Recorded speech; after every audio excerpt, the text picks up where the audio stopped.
tema da minha mensagem é a verdadeira Páscoa. A verdadeira Páscoa. Nós sabemos que o diabo, ele tenta deturpar, ele tenta mudar o foco, né? Ele tenta tirar o foco de Jesus, da vida de Jesus, da ressurreição de Jesus. E nós sabemos que para muitos, quando se fala em Páscoa, a primeira coisa que ele lembra é no coelhinho da Páscoa e também nos ovos de Páscoa. Mas nós cristãos que já temos o entendimento, nós que já passamos pelas mãos do Senhor e foi retirado de nós o véu, nós sabemos qual é o sentido da verdadeira Páscoa, que é a ressurreição, a libertação do povo de Deus. Então hoje eu posso falar diante dessas testemunhas, desses meus amados irmãos, diante de Deus e diante até mesmo de Satanás, que eu sou livre e que você é livre através do sangue do Cordeiro de Deus. Jesus ressuscitou para trazer a cada um de nós a libertação.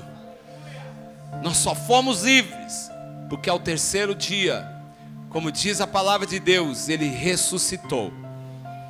Esses dias eu postei no Facebook e algo que mexeu até comigo, porque a Bíblia diz que Ele iria morrer. Ele não ocultou para ninguém, Ele disse que Ele iria morrer e Ele morreu. Amém, queridos? Mas a Bíblia diz também que ao terceiro dia Ele ia ressuscitar. E a Bíblia diz agora que falta a terceira etapa, porque Ele diz que eu voltarei e buscarei a minha igreja. Então Jesus disse que ia morrer e morreu, ressuscitar e ressuscitou. E agora Ele diz, eu voltarei e buscarei a minha igreja. E eu estou aguardando o Senhor voltar. Junto com essa igreja, nós um dia vamos ser resgatados pelo Senhor. E todos nós um dia vamos morar na Nova Jerusalém que Ele tem preparado para nós. Quero que você pegue a sua Bíblia e abra livro do Êxodo no capítulo de número 12.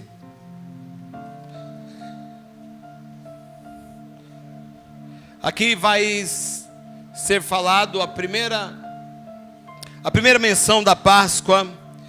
E existem dois tipos de Páscoa: a Páscoa dos judeus e a Páscoa de nós cristãos. Eu quero ler com você Êxodo capítulo de número 12. E quem achar, diga amém. A Bíblia diz assim, se você não tem Bíblia, vai projetar aqui. Você pode ler aqui no telão. Todos terão acesso à palavra de Deus. A Bíblia diz assim: o Senhor disse a Moisés e a Arão no Egito: este deverá ser o primeiro mês do ano para vocês. Digam a toda a comunidade de Israel que no 10º dia deste mês, todo homem deverá separar um cordeiro ou um cabrito para a sua família, um para cada casa. E se uma família for pequena demais para um animal inteiro, deve dividi-lo com o seu vizinho mais próximo, conforme o número de pessoas e conforme cada um puder comer. O animal escolhido será macho de 1 ano, sem defeito, e pode ser cordeiro ou cabrito. Guarde-no até o 14º dia do mês, quando toda a comunidade de Israel irá sacrificá-lo ao pôr do sol. E passe então um pouco de sangue nas laterais e nas vigas superiores das portas das casas, nas quais vocês comerão o animal. Naquela mesma noite comerão carne assada no fogo, com ervas amargas e pão sem fermento. Não comam a carne crua nem cozida em água, mas assada no fogo, cabeça, pernas e vísceras. E não deixe sobrar nada até pela manhã. Caso isso aconteça, queimem o que restar. Ao comerem, estejam prontos para partir. Cinto no lugar, sandália nos pés e cajado na mão. Comam apressadamente. Esta é a Páscoa do Senhor. E naquela mesma noite passarei pelo Egito e matarei todos os primogênitos, tanto dos homens como dos animais, e executarei juízo sobre todos os deuses do Egito. Eu sou o Senhor. O sangue será um sinal para indicar as casas em que vocês estiverem. Quando eu vir o sangue, passarei adiante, e a praga de destruição não os atingirá quando eu ferir o Egito. Este dia será um memorial que vocês e todos os seus descendentes celebrarão como festa ao Senhor. Celebrem-no como decreto perpétuo. Até aqui, queridos, já está ótimo. Curva a sua cabeça, feche seus olhos. Pai, no nome de Jesus, eu quero pedir ao Senhor a revelação plena da Tua palavra. E nessa noite, Senhor, que o Senhor abra o nosso intelecto, Senhor. Pai amado, não somente a nossa mente, Senhor, na nossa mente, mas no nosso espírito, ó Deus amado, porque a Tua palavra, ela é capaz de atingir corpo, alma e espírito, Senhor. Ela é poderosa para dividir juntas e medulas, ó Deus. Então nessa noite nós pedimos, ó Pai, que essa palavra que vem como uma espada afiada, venha sobre cada pessoa que está aqui, Senhor. Essa espada de dois gumes que corta para os dois lados, ó Deus amado, venha produzir algo sobrenatural dentro de cada um de nós. Senhor querido, toca em quem o Senhor quiser tocar, manifesta maravilhas, ó Pai, neste lugar, opera sinais poderosos, ó Deus querido, liberta pessoas, ó Pai, cura pessoas neste momento, ó Deus amado, libere causas na justiça, Senhor. E nós pedimos a Ti, que enquanto essa palavra for sendo ministrada, pessoas, ó Pai, possam ser salvas, ó Deus querido, pessoas possam ser libertas, ó Pai amado. Deus Todo-Poderoso, eu peço que o Senhor agora, Senhor, tome o Teu lugar de honra neste lugar, Senhor, que estamos, ó Pai, porque Ele pertence a Ti. Age, Senhor, ó Deus, poderosamente no nosso meio. É o que nós Te pedimos e Te agradecemos em nome de Jesus Cristo. Amém. Louvado seja o nome do Senhor. Pode tomar o seu lugar. Aleluia. Louvado seja o nome do Senhor. Acende para mim aqui, ô Gustavo, por favor, ali. Louvado seja o Teu nome. Queridos, deixa eu falar uma coisa para você. Eu preciso, põe a mão na tua mente assim, ó, põe a mão na tua mente e diga assim: Senhor Jesus, coloque em mim o capacete da salvação. Diga assim: não permita que o diabo venha roubar aquilo que o Senhor tem para mim. Em nome de Jesus. Amém. Você está blindado, a tua mente está blindada pelo poder de Jesus Cristo. Amém, queridos? Satanás não terá poder. Como eu disse, essa é a primeira menção da Páscoa.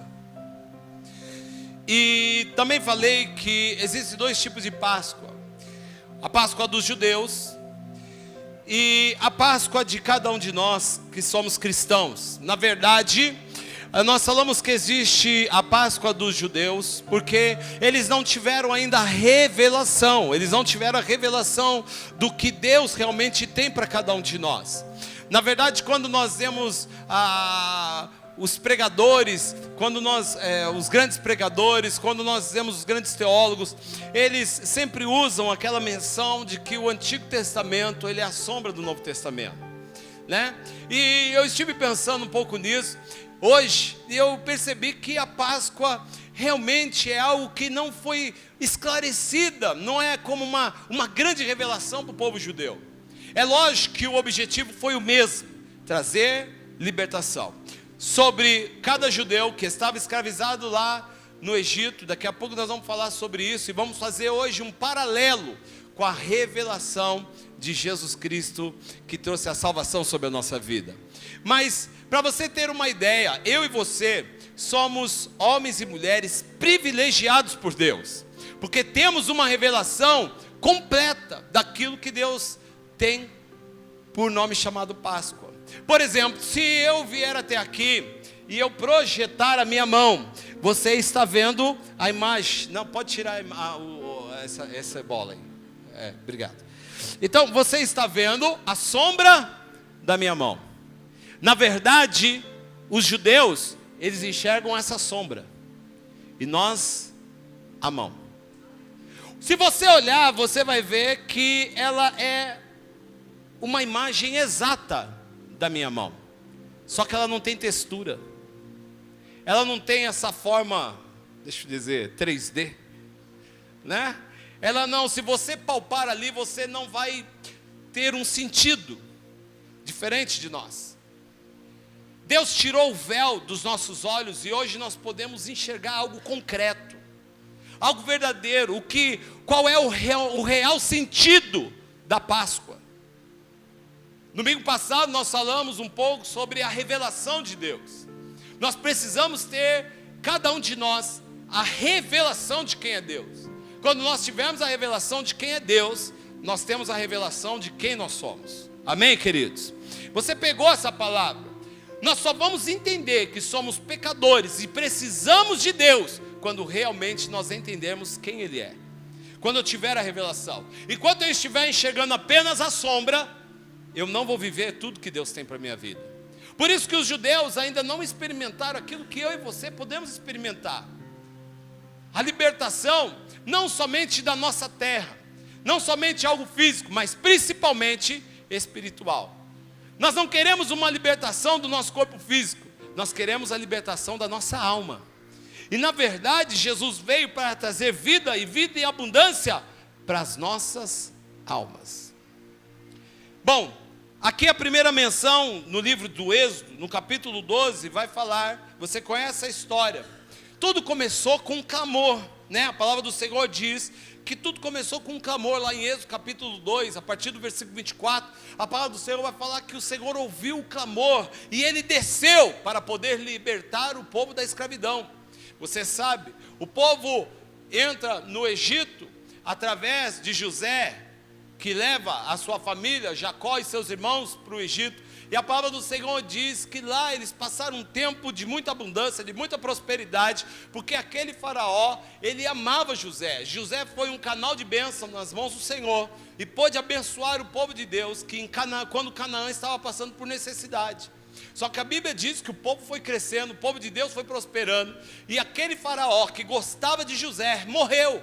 Se levantou um outro faraó, e vendo que o povo de Deus crescia, e era próspero, e era um povo que era abençoado por Deus, eles falaram, olha, se nós não fizermos desse povo escravo, logo é nós que estaremos escravos nas mãos dele, então vamos escravizá-lo. E a palavra do Senhor diz que então esse faraó começa a escravizar o povo de Deus, começa a vir com cargas pesadas sobre o povo, a ponto do povo levantar um grande clamor ao Senhor.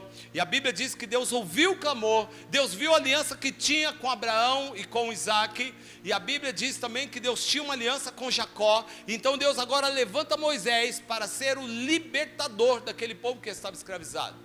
Mas você sabe, conhece a história. Eu estou querendo só parafrasear algumas coisas, explicar um pouco para você entender quando chegarmos aqui no ponto principal. Você conhece a história, você sabe que Faraó, que tipifica Satanás, tinha um coração muito endurecido. E a Bíblia diz então que Deus começa a ferir o povo do Egito, Faraó e todo o povo do Egito, com pragas. E é algo tão interessante, porque Deus começa a liberar as pragas, e eles viam algo, eles viam que as pragas atingiam somente o povo egípcio, e o povo de Deus, ele não era tocado pelas pragas. E mesmo assim, Faraó permaneceu com o coração endurecido. Querido, quero dizer uma coisa para você, todo homem que tem um coração endurecido, ele atrai pragas para a vida dele. Todo homem que tem um coração endurecido, Faraó era um desses, que tinha um coração muito endurecido, e a Bíblia diz então que Deus começou a atingi-los com praga. Você conhece, praga do piolho, praga das rãs, o rio se torna sangue, querido, algo que Deus começou a tocar. Só que agora, Faraó ainda continua com o coração endurecido, e agora Deus vai tocar eles com a 10ª praga, a última praga, que era a praga da morte. Por quê? Porque a morte é sempre a última etapa na vida de um homem, querido, que tem um coração endurecido. Esses dias eu estava fazendo um culto fúnebre, e eu disse, o homem não precisa se preocupar para nascer, como ele vai nascer, mas ele precisa se preocupar de como ele vai morrer. Todo homem precisa se preocupar como ele vai estar quando ele morrer. A morte Para quem não conhece o Senhor, ela é como uma praga. Mas a Bíblia diz que até a morte o nosso Senhor venceu. Amém, queridos? Nem a morte pôde suportá-lo.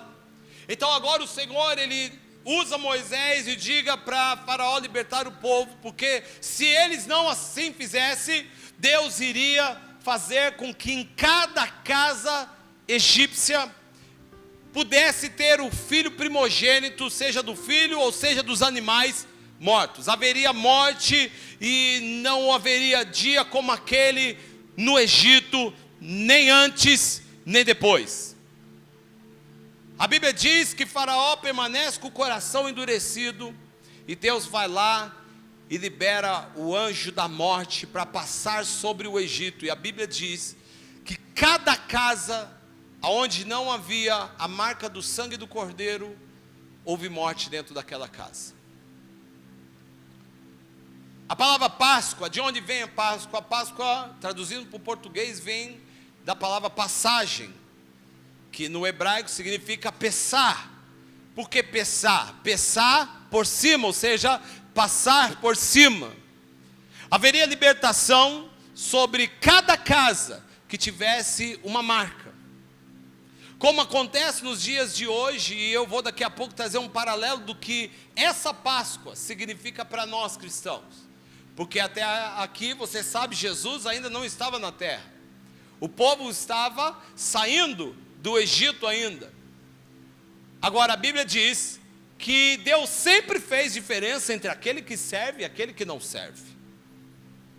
E o povo dele era um povo separado. A Bíblia diz: olha, eu não quero que haja morte na casa dos meus, daqueles que são escolhidos. Põe a mão no teu coração e diga assim, ó: nessa casa não há morte. Amém, queridos? Você já aceitou Jesus? Nessa casa não tem morte. Sabe por quê?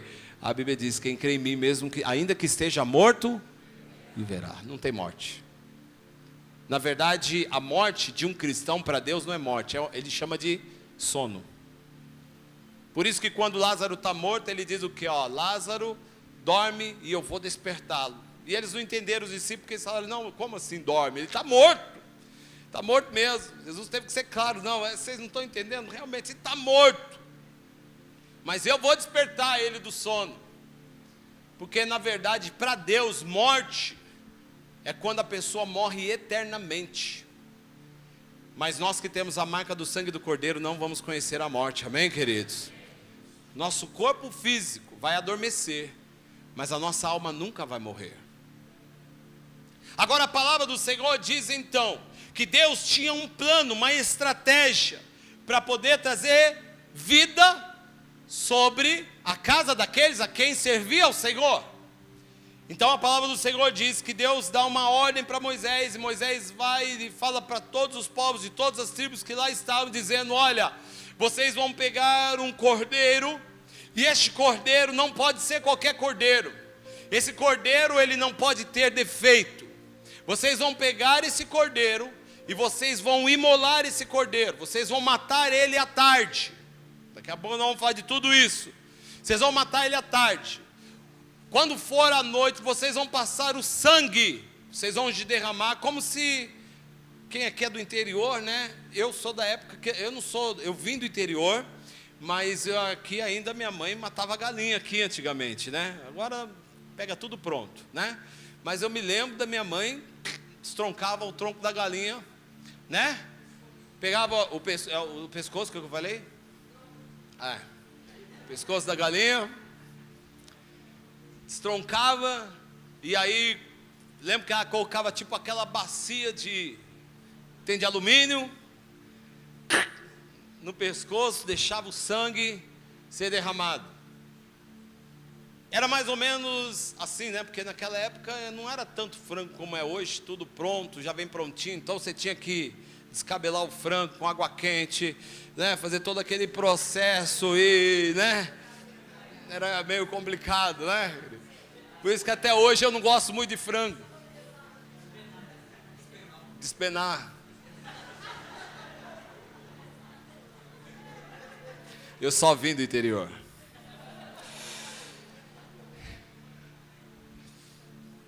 Então, colocava-se todo o sangue naquela bacia.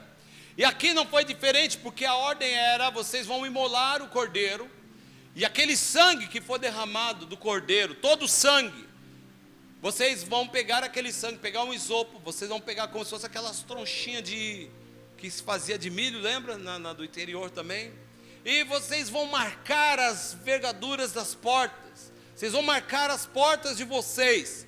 E quando o meu anjo, o anjo vai passar meia-noite, o anjo da morte vai passar meia-noite, quando ele passar sobre o Egito, ele vai olhar a casa que tem a marca do sangue do cordeiro nas vergaduras da porta. E toda casa que tiver a marca do sangue do cordeiro, o meu anjo vai passar por cima. E naquela casa não haverá morte. Deus fez a diferença. Tudo começa então com aquele clamor. Deus vai então levantar Moisés para poder trazer essa libertação. E a Bíblia diz que houve muito, mas muito choro em todo o Egito. Toda a casa egípcia havia pessoas mortas. E eu fico imaginando aquele dia, queridos, o choro das mães perdendo seus filhos. Você pode imaginar os pais, o desespero, um correndo para a casa do outro, vendo o que estava acontecendo. E quando alguém olhava para a casa de um egípcio, estava todo mundo lá. Todo mundo lá. Queridos, dias semelhantes a esse, eu creio que só na volta de Jesus Cristo. Quando Jesus voltar e as pessoas, porque muitos acreditam que isso é a história da carochinha, querido, mas eu creio na palavra de Deus. Você crê na palavra de Deus, querido? E Jesus vai voltar. E a Bíblia diz que será como nos dias de Noé, porque muitos não acreditaram no dia de Noé. Quando Noé contou, eu disse esses dias na cela, quando Noé falou que Deus ia destruir a terra através das águas do dilúvio, riram da cara de Noé. Tiraram sarro de Noé, porque até então nunca tinha caído uma gota d'água do céu, não tinha chovido sobre a terra. Eles riam de Noé, mas a Bíblia diz que semelhantemente vai ser na vinda do Filho do Homem. Nós falamos, muitos não acreditam, e como eu disse, ele falou que ia morrer, morreu, falou que ia ressuscitar, ressuscitou, e a Bíblia diz que ele vai voltar, e eu estou esperando, você está esperando, e um dia ele vai voltar, e nesse dia haverá choro e pranto por toda a terra, na vida daqueles que não acreditaram, naqueles que quiseram viver no mundo, naqueles que quiseram fazer parte do Egito. Então o Velho Testamento, como eu disse, é a sombra do Novo, e nós precisamos entender então um pouco melhor essa história. A Bíblia começa a falar aqui, e nós vamos ver versículo por versículo. Eu quero trazer um entendimento do que isso significa, porque eu preciso entender algumas diferenças. Assim como naquela época, querido, eu quero dizer para você que acontece nos dias atuais. Nós vemos dois grupos de pessoas divididos. Nós vemos pessoas, aqueles que sonhavam com uma terra prometida. E hoje nós temos um grupo de pessoas que sonham com a terra prometida, com a Nova Jerusalém, aquilo que Deus tem preparado. E isso, para nós cristãos, querido, tem que ser uma verdade no nosso coração. Nós não podemos viver por viver. Nós temos que viver olhando a promessa que Deus tem para nossas vidas. E qual que é a promessa? De que um dia toda lágrima Ele iria enxugar dos nossos olhos.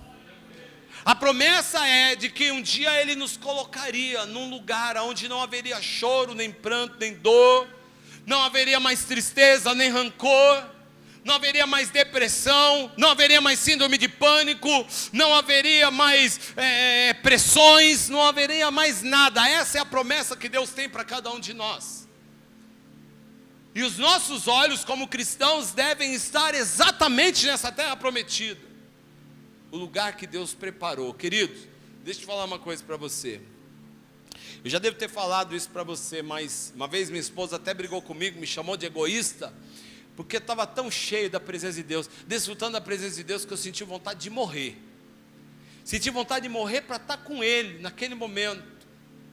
Senti vontade de morrer para poder ir logo para Jerusalém. Não por conta dos problemas que estava vivendo aqui, mas porque tinha desejo de estar neste lugar que Ele nos prometeu para cada um de nós.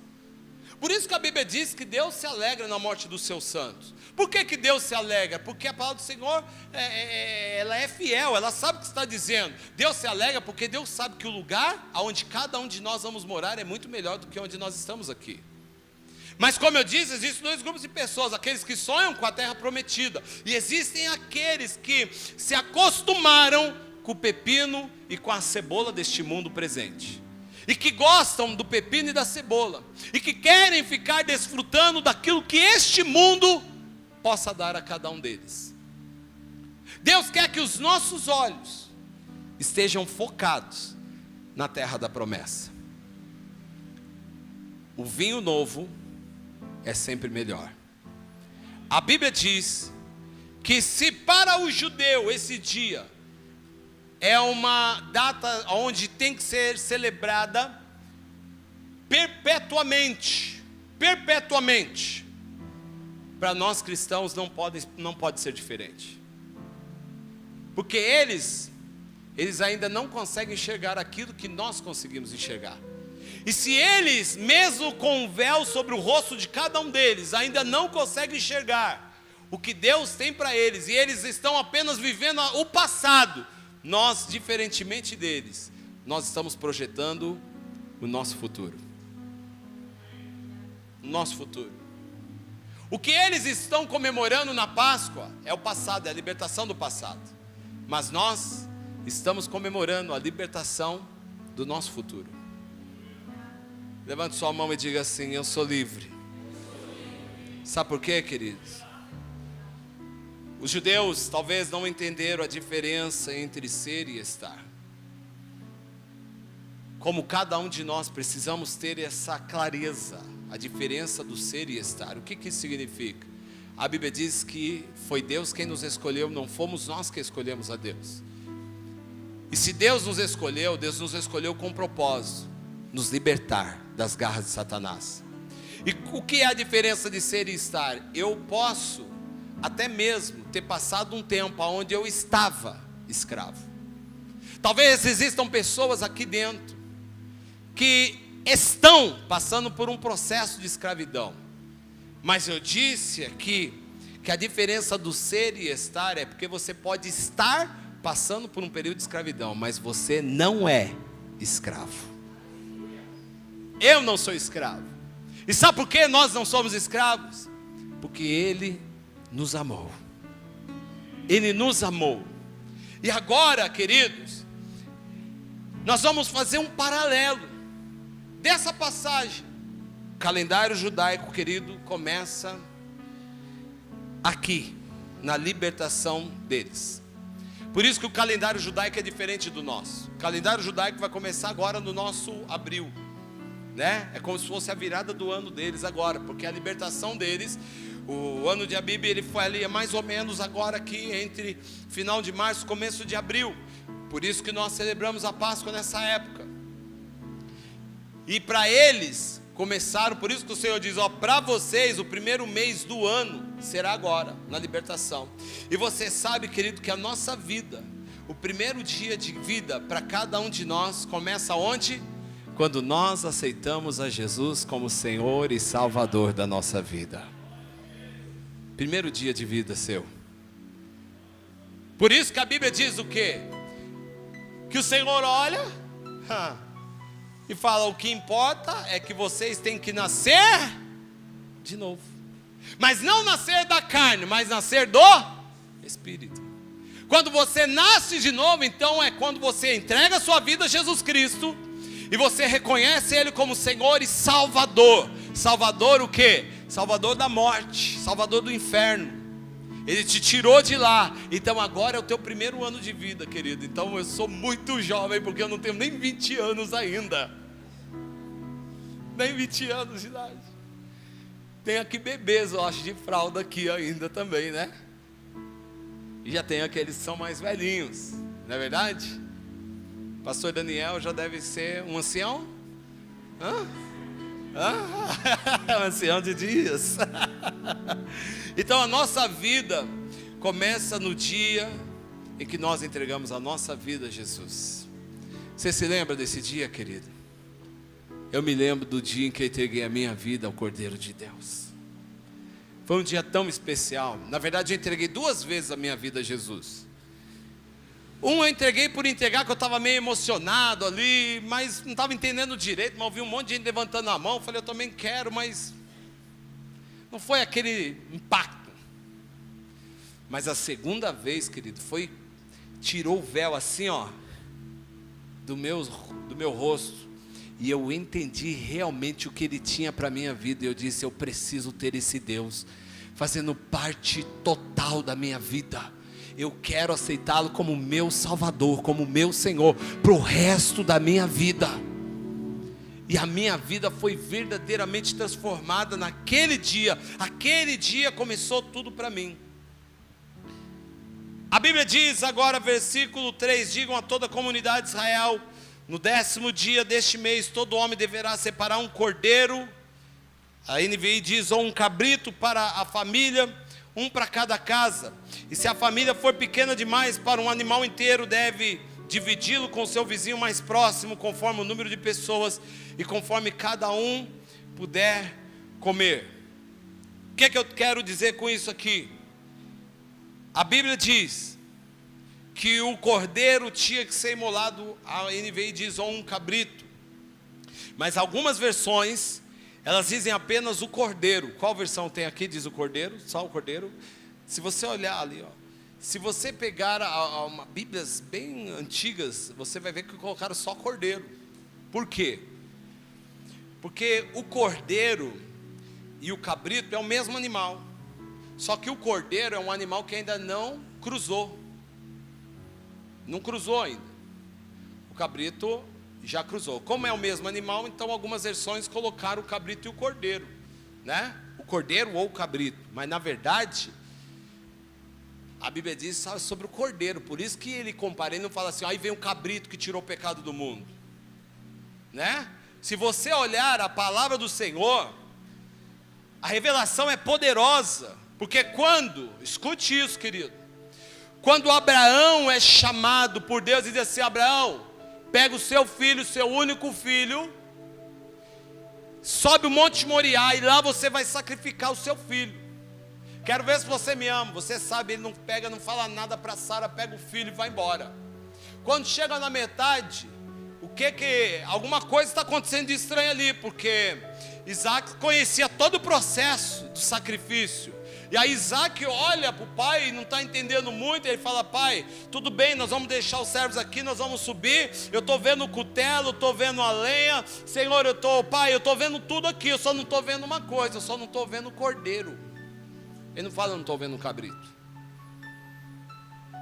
Só que Abraão, como ele tinha revelação, ele diz assim, ó, o Senhor proverá o cordeiro de Deus. Porque Deus sempre teve um plano para a salvação, querido, que envolvia o cordeiro. Então a Bíblia diz aqui, quando ele diz assim, olha, digam a toda a comunidade, toda a congregação, para separar o cordeiro para a sua família, para cada casa. Sabe o que significa? Que o plano de Deus, a salvação de Jesus, não é só para você. A salvação de Jesus inclui a sua família. A sua família, seu marido, sua esposa, seus filhos, seu pai, sua mãe. Eu creio que todos eles vão poder contemplar a salvação de Jesus na vida deles. Não era algo somente individual, é para a família. Porque Deus sempre pensa num projeto família. Quando você olhar a Noé, o que a Bíblia diz? Que somente Noé era justo. Mas só Noé entrou na arca? Não, quem entrou na arca? A família dele. A família entrou, sabe por quê? Porque o que é importante para você, é importante para Deus. O que é importante para você, é importante para Deus. Versículo de número 5, vai falar assim, ó, o animal será macho de 1 ano, sem defeito, e pode ser o cordeiro ou o cabrito. Querido, macho de 1 ano significa que não foi utilizado para nenhum outro fim. Sem defeito, ou seja, sem mácula. Lembra que eu disse, João capítulo 1 diz o quê? Aí vem o Cordeiro de Deus que tira o pecado do mundo, ou seja, ele não tem pecado. E como ele não tem pecado, ele pode tirar o pecado. Por isso que o Cordeiro, ele não poderia ser manchado por nada, ele não podia ter defeito nenhum. Nosso Senhor Jesus Cristo não tinha defeito algum. Algum. O cordeiro, ele tinha que ser testado primeiro, para depois ser morto. Ou seja, primeiro precisava avaliar ele. Primeiro precisava saber que tipo de cordeiro ia morrer.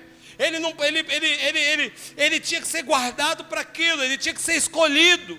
E ele foi escolhido a dedo por Deus, querido. Foi escolhido a dedo. Macho. E sem defeito. Ele tinha que ser provado, testado antes de morrer. Foi o que Jesus Cristo passou. Era a imagem de Jesus Cristo. Porque a Bíblia diz que ele foi levado como um cordeiro mudo para o matadouro, querido. Como um cordeiro.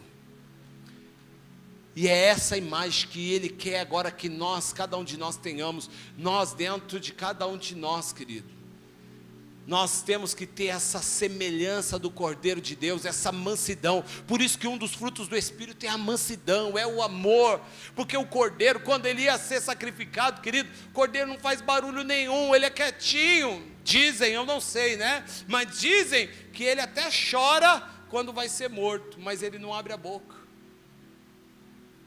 E você sabe que essa é a imagem que Deus tem para nós. E você, infelizmente, nós temos dois grupos de pessoas. Aqueles que parecem com cordeiro e aqueles que parecem com porco. E há uma grande diferença. Porque se o cordeiro não faz barulho para morrer, na outra vertente você vai ver o porco. Querido, eu já vi porco morrendo. Quem aqui já viu porco morrendo? Você já viu porco morrendo? Não vai falar de Palmeiras porque ele está na final lá, entendeu? Você não vai ver. Se você não viu, você não vai ver. Mas o porco, querido, meu Deus do céu, dá uma dó. E dizem que não pode ter dó, que senão demora mais ainda para morrer. Dizem, né? No interior eu vi meu tio lá matando, né? Pega aqui, levanta a patinha dele aqui na frente e pum. Ô, querido, e deixa. Mas grita. E você sabe que nós muitas vezes nós agimos como porcos e não como cordeiro, porque aquilo que ele nos pede, para aquilo que nós temos que morrer muitas vezes, para as nossas vontades, nós não agimos como ele, como um cordeiro. Ficamos quietos esperando a vontade de Deus. Não, nós gritamos como porcos. A Bíblia diz que ele não podia ser utilizado para mais nada. Versículo de número 7. Passe então um pouco de sangue nas laterais e nas vigas superiores das portas das casas, nas quais vocês comerão o animal. Queridos, ambos os batentes tinham que receber o sangue, por dentro e por fora. Por dentro e por fora. Isso tem tudo a ver com as nossas vidas, querido. Porque o sangue de Jesus tem que envolver aquilo que está dentro de nós e aquilo que está do lado externo de cada um de nós. A Bíblia fala que o sangue tinha que ser passado nos umbrais das portas. Por quê, querido? O umbral da porta é feito do quê? Do que é feito o batente da porta? De madeira. Tem tudo a ver com a cruz. O sangue na madeira. É lá que tinha que estar o sangue. Lá na cruz. Quando Jesus foi morto, e a Bíblia diz que o cordeiro tinha que ser imolado à tarde, às 3 horas da tarde, foi a hora que nosso Senhor Jesus Cristo, ontem, 3 horas da tarde, é lógico que a nossa hora daqui não é a hora, tem um fuso horário, não é a hora de lá de Israel, mas ontem, 3 horas aqui, eu fiz uma oração junto com a minha família, agradecendo a Jesus, no sábado, na sexta, no feriado, eu fiz uma oração agradecendo a Jesus. pela salvação dele na nossa vida. 3 horas da tarde, a mesma hora que o animal tinha que ser sacrificado. A Bíblia diz aqui, versículo de número 8: naquela mesma noite comerão carne assada no fogo, com ervas amargas, pão sem fermento. Sabe o que isso significa, querido? Que a carne deveria ser comida. Isso aponta para Cristo como nosso alimento, suprimento, força e vida para cada um de nós. Por isso que hoje nós vamos celebrar a ceia aqui também, porque nós não vamos comer a carne de Jesus, como diz alguns católicos aí, não morde a hóstia, senão vai sair sangue. Queridos, não é isso, é apenas um tipo. Mas a Bíblia diz que a carne do cordeiro tinha que ser comida por inteiro, por inteiro, por inteiro. Naquela mesma noite comerão carne assada com fogo, no fogo, ervas amargas, pão sem fermento. Não comam a carne crua nem cozida em água, mas assada no fogo, cabeça, pernas e vísceras. O que isso significa, querido? Eu não posso comer nada cru. Mostra que eu não posso apenas ter parte de Jesus, querido. A Bíblia diz aqui, cabeça, pernas e vísceras. Sabe o que acontece? O cordeiro foi entregue por completo, e nós não podemos pegar apenas partes de Jesus na nossa vida. Quem acredita nisso? Diga amém, querido.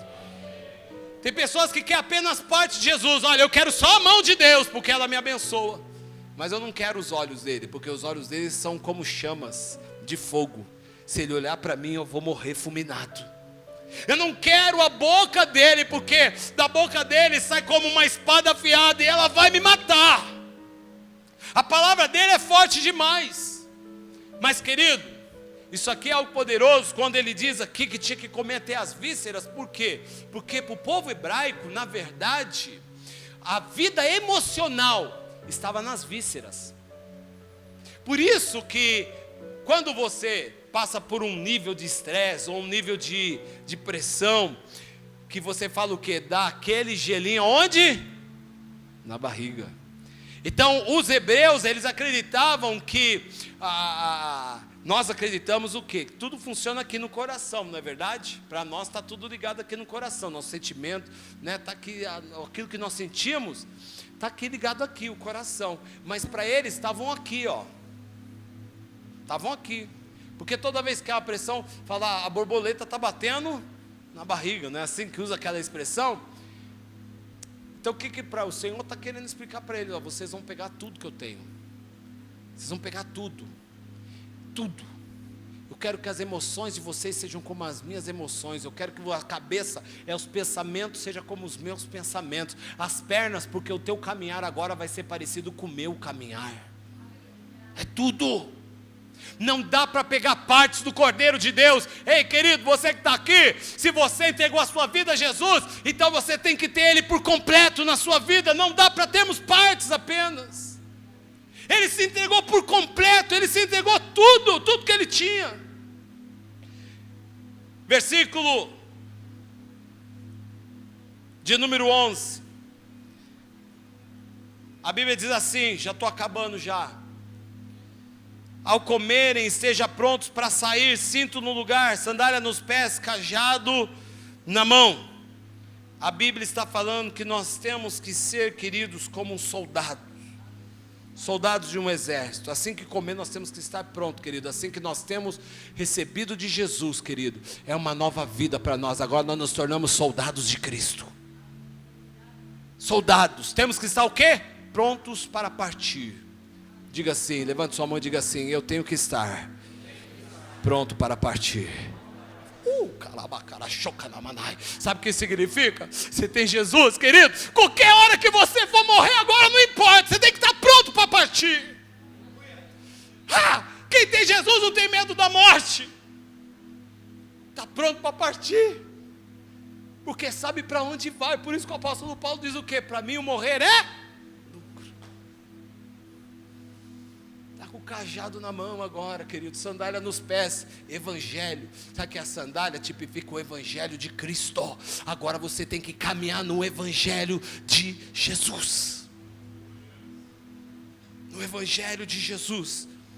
Sandálias pronto para uma jornada, o cajado, ataque e defesa espiritual, querido. Você tem que ter autoridade de Deus agora que você comeu do Cordeiro, agora que você tem Jesus Cristo, querido. Você tem que entender, existem sandálias para você caminhar no Evangelho, caminhar na vida cristã. O cajado na mão que vai tipificar, querido, ataque e defesa espiritual, sabedoria dada por Deus para você lutar espiritualmente. E a palavra do Senhor diz: saia apressadamente. Sabe por quê, querido?